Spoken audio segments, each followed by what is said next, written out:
chapters 35, 36, and 37.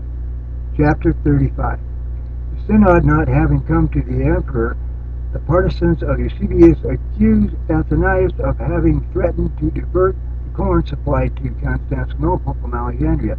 The emperor, being exasperated at this, banishes Athanasius into Gaul. This letter rendered those who constituted the synod very fearful, wherefore most of them returned to their respective cities. Eusebius, the Aegeans, Marius, and Petrophilus, Eurytus, and Valens, having gone to Constantinople, would not permit any further inquiry to be instituted concerning the broken cup, the overturned communion table, and the murder of Aristeas, but they had recourse to another calumny, informing the emperor that Athanasius had threatened to prohibit the sending of corn, which was usually conveyed from Alexandria to Constantinople. They affirmed also that these menaces were heard from the lips of Athanasius by the bishops Athanasius, Burian, Arbathian, and Peter.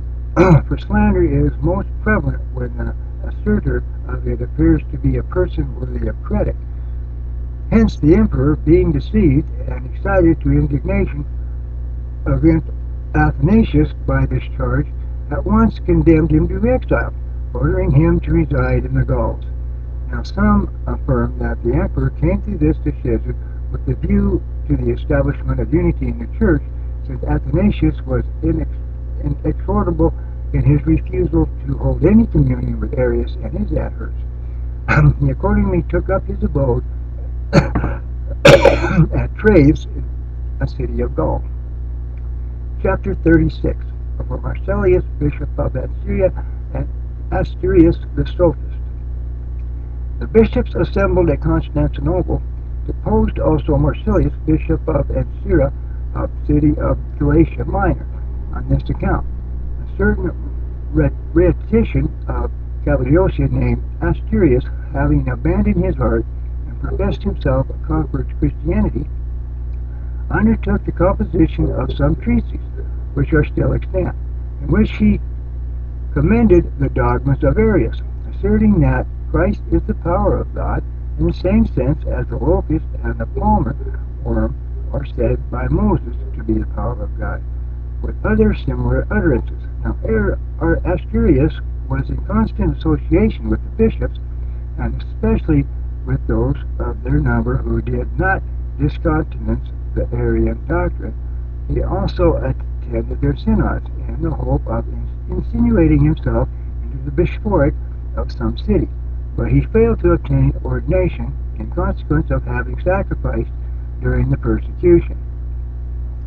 Going therefore throughout the cities of Syria, he read in public the books which he had composed.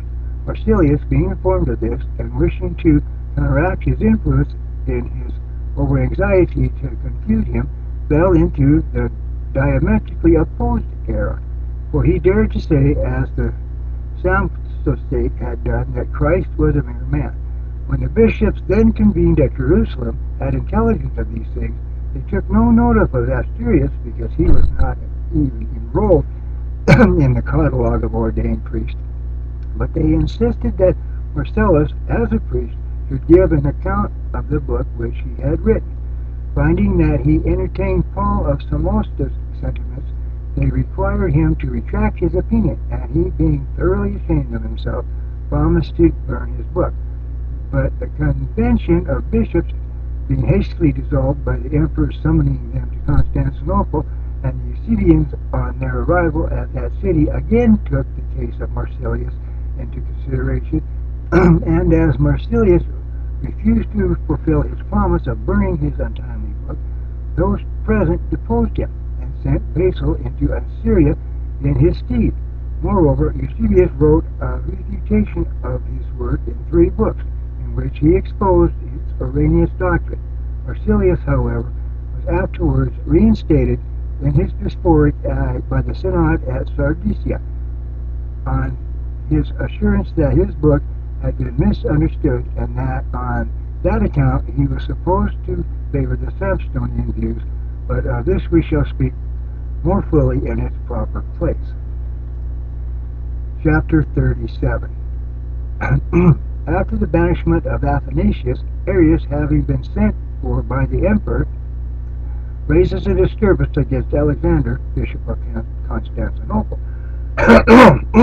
While these things were taking place, the 13th year of Constantine's reign was completed, but Arius, with his adherents, having returned to Alexandria, again disturbed the whole city, for the people of Alexandria were exceedingly indignant both at the restoration of this incorrigible heretic with his partisans, and also because their bishop Athanasius had been sent to exile.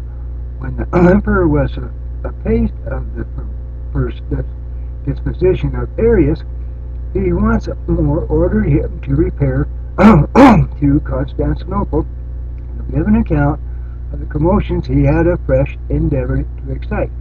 It happened at that time that Alexander, who had some time before succeeded Metrothenes, presided over the church at Constantinople. That this prelate was a man of devoted piety was distinctly manifested by the conflict he entered into with Arius. For when Arius arrived and the people were divided into two factions, and the whole city was thrown into confusion, some insisting that the Nicene Creed should be by no means infringed upon, while others contended that the opinion of Arius was consonant to reason. In this state of affairs, Alexander was driven to straits, more especially since Eusebius of Nicomedia had violently threatened that he would cause him to be immediately deposed unless he admitted Arius and his fellow followers to communion. Alexander, however, was far less troubled at the thought of his own disposition as fearful of the subversion of the principles of the faith, which they were so anxious to effect, and regarding himself as the constituted guardian of the doctrines recognized and the decisions made by the council at Nicaea. He exerted himself to the utmost to prevent their being violated or depraved. Reduced to this extremity, he bade farewell to all logical resources and made God his refuge, devoting himself to continued fasting and never ceased from praying, communicating his purpose to no one, but shut himself up alone in the church called Irene. There, going up to the altar and prostrating himself on the ground beneath the Holy Communion table, he poured forth his fervent prayers, weeping, and this he ceased not to do for many successive nights and days. What he thus earnestly asked from God he received, for his petition was such a one that the opinion of Arius were correct, he might not be permitted to see the day appointed for its discussion, but that if he himself held the true faith, Arius, as the author of these evils, might suffer the punishment due to his piety.